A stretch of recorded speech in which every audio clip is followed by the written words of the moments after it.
Hi everyone, I'm Gaming Dude and welcome to my YouTube channel. Today I'm gonna review the Wolfenstein The New Order and share my thoughts about the game that came out 10 years ago. Released in 2014, Wolfenstein The New Order was developed by Machine Games and published by Bethesda Softworks. It's a first-person shooter that reboots the Wolfenstein franchise.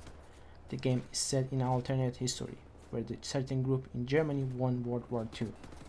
The game follows protagonist William Joseph Blazkowicz, also known as BJ Blazkowicz, as he fights against the oppressive regime in a dystopian future in the early 1960s. While the New Order retains the fast-paced action that the series is known for, it also introduces a more narrative-driven experience, blending in the intense combat with good storytelling, emotional depth between the characters, and a well-crafted world. This review delves into the various aspects that makes the New Order a standout title in the FPS genre, even after a decade of its release. Maybe he won't see you.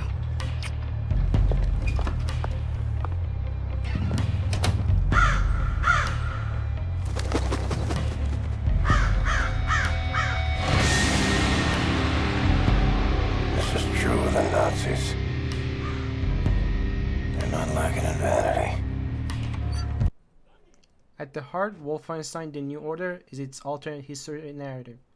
The game is set in 1960s, but in a war where the Nazis emerged victorious from the World War II and the US military had surrendered to them.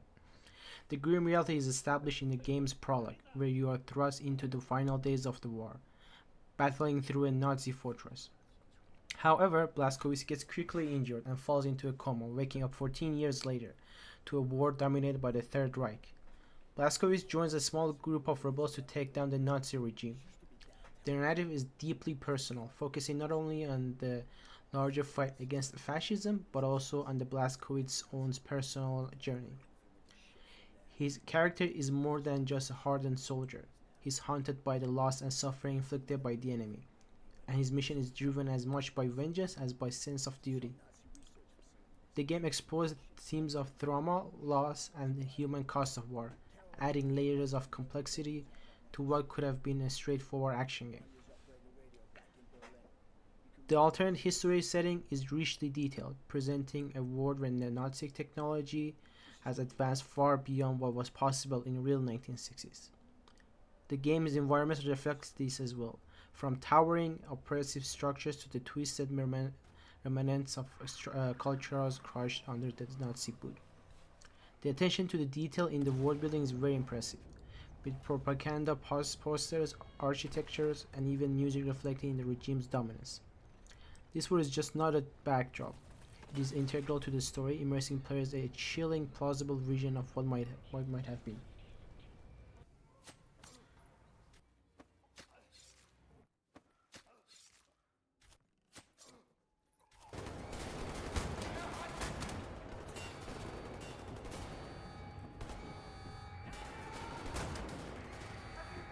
At its core, Wolfenstein The New Order is a first-person shooter, but it distinguishes itself from other games in the genre through a combination of old-school design and modern mechanics. The gameplay is a blend of frantic gunplay, stealth, exploration, offering players multiple ways to approach each encounter. Well, technically, you have two choices: run and gunning or stealth, but they're both viable options, and it is your choice on how you want to play the game. Combat in the New Order is fast, brutal, and satisfying. The game encourages aggressive play with a wide arsenal of weapons at players' disposal, from classic pistols and shotguns to more advanced weaponry like laser guns.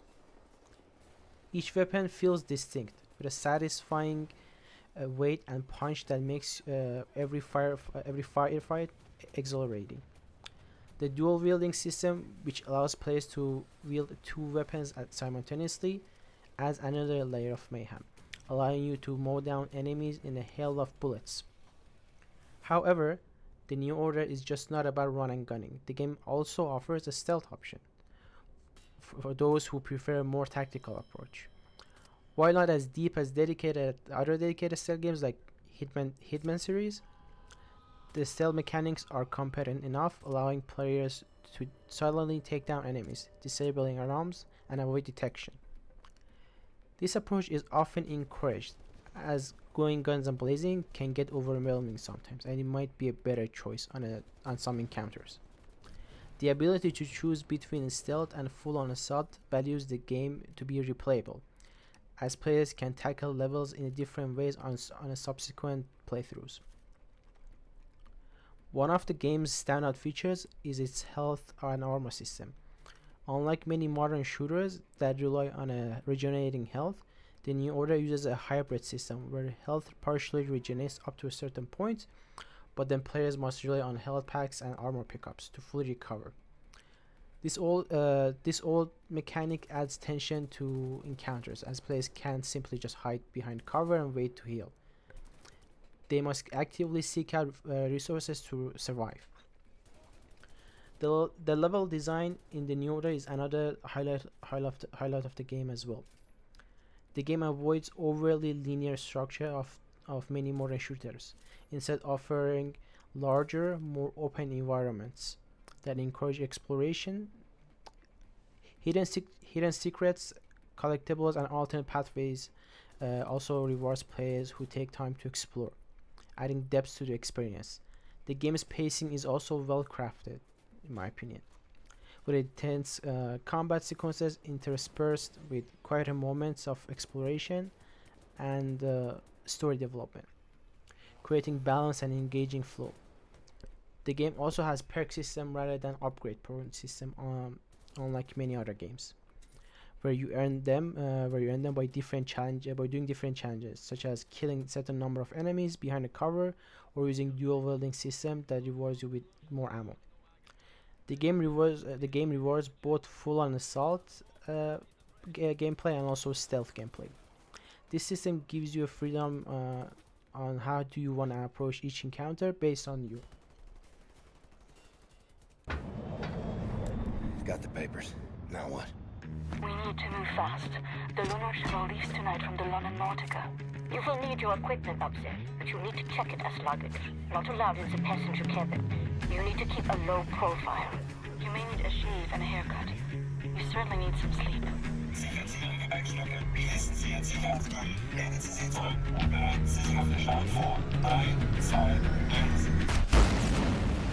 You'll need to recover your equipment from the luggage area once you've arrived at the lunar base. Finally, you need to find those nuclear decryption keys. Visually, Wolfenstein The New Order is an okay looking game, and pretty much that's about it.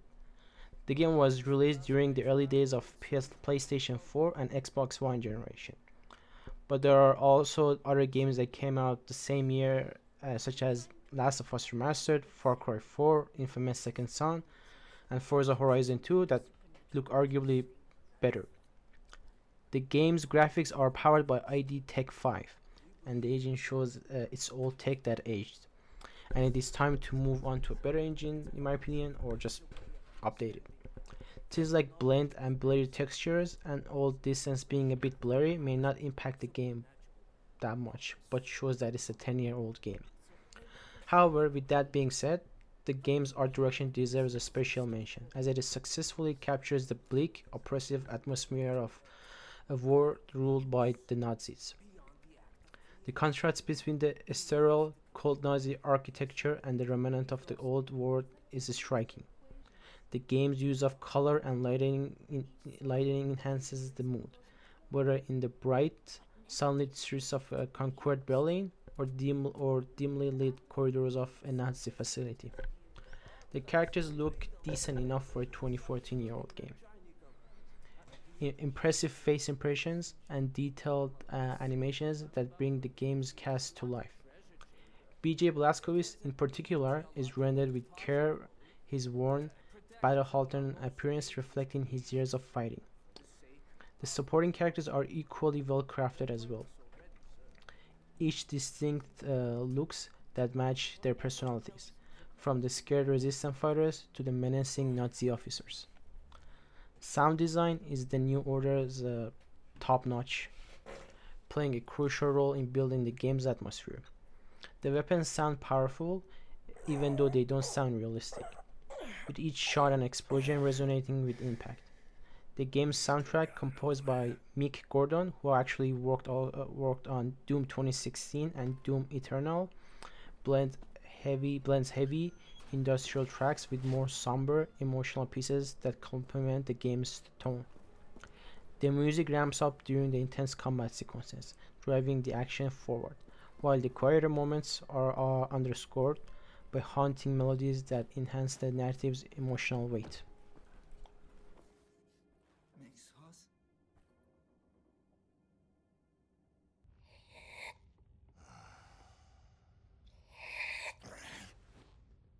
Jesus Christ, Tekla! Why aren't you asleep? I try not to sleep. No telling if I'll ever wake up. Let me ask you something. He will not understand. Where do you go when you lose consciousness? Why even bother? What? Surprise, surprise. You have a brain. The brain is a biological computational device running an electrochemical process. Your consciousness is an emergent property of said process. Blank face like that of a baby. In other words, you are your electrochemical process. Fundamentally, you have the experience of a continuous existence. You are you at this point in time, the same you as you were in the past, and you have a sensation of riding along this continuum of being you into the future. Do you follow me? Doesn't look like it. Continuing. On occasion, the brain may be subjected to trauma, temporarily discontinuing the electrochemical process, such as a boxer being knocked out. As this occurs, the brain is no longer running its electrochemical consciousness-generating process. Hence, consciousness is lost. You lose consciousness. Pay attention now. At this point in time, your consciousness, all that is you, your continuum of being you, has ceased to exist in the physical world.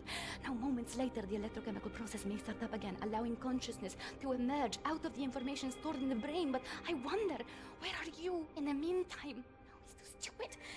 Must we not assume that at the point when consciousness is lost, the person dies?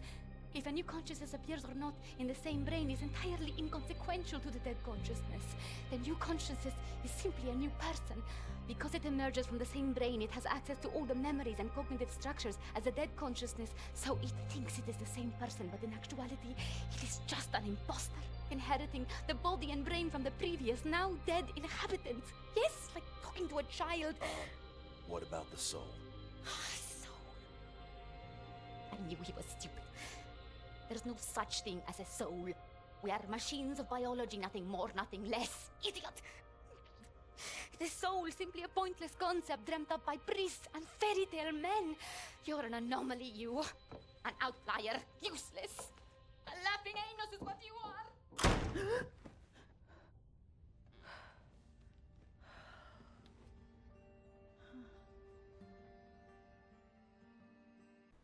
One of the most surprising aspects of Wolfenstein The New Order is its focus on character development and storytelling. While the Wolfenstein series has traditionally been known for its action and gameplay only, The New Order changes this and places a strong emphasis on narrative, with a story that is both engaging and emotionally resonant. BJ Blazkowicz is no longer just a faceless soldier. He's a fully realized character with his own thoughts, fears, and desires. Voice acting in the game is superb, with a cast of talented actors delivering great performances. Brian Bloom's portrayal of BJ Blazkowicz is particularly noteworthy, and he imbues the character with a mix of endurance and vulnerability that makes him more than just a typical action hero. The game delves into his psyche, exploring the toll that years of fighting have taken on him. His internal monologues, delivered through voiceovers, offer insight into his state of mind, revealing a man who's weary, haunted by memories of the past, yet determined to continue the fight. This introspection adds depth to his character, making him more relatable and human.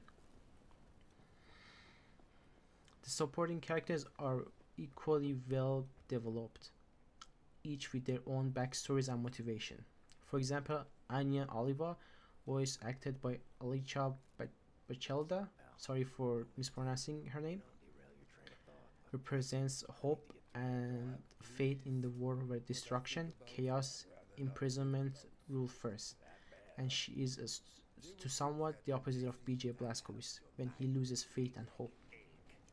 There are other characters that provide different behaviors that deepen their character and help them with their development within the story. The members of resistance group that BJ Blazkowicz joins are a diverse memorable cast, from idealistic Anya to hardened resistance leader Carolina Becker. The game takes time to explore their relationship and struggles, creating sense of camaraderie and make their players' mission feel more real and personal. There are small details that you can optionally learn or see by other characters throughout the game and how they behave or talk to each other.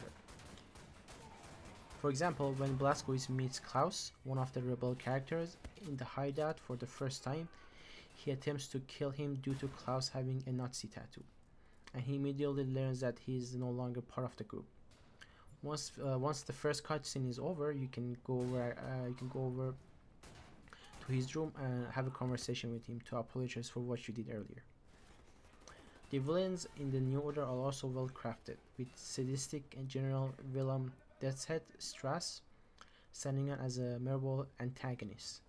His cold, calculating demeanor and his twisted experiments make him a truly terrifying foe, and the game does an excellent job of building up the player's hatred for him, even you only meet him in the first and last mission in the game, making the final confrontation even more satisfying.